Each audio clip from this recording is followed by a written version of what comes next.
Aparte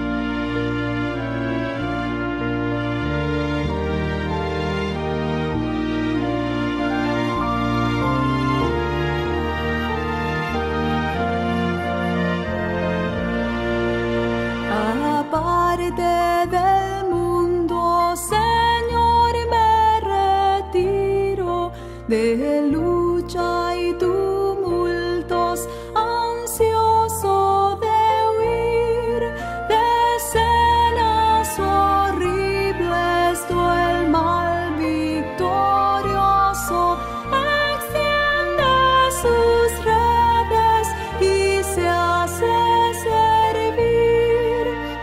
El sitio apartado, la sombra tranquila, convienen al culto de ruego y loor.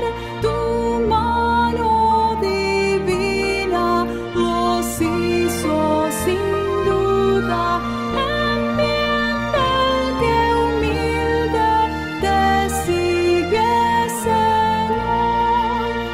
Allí sí tu aliento inspira mi alma y llega la gracia mi pecho a tocar.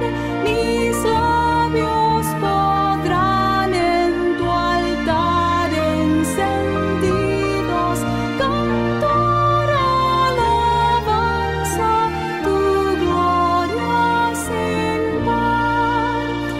Te debo tributos de amor y de gracias por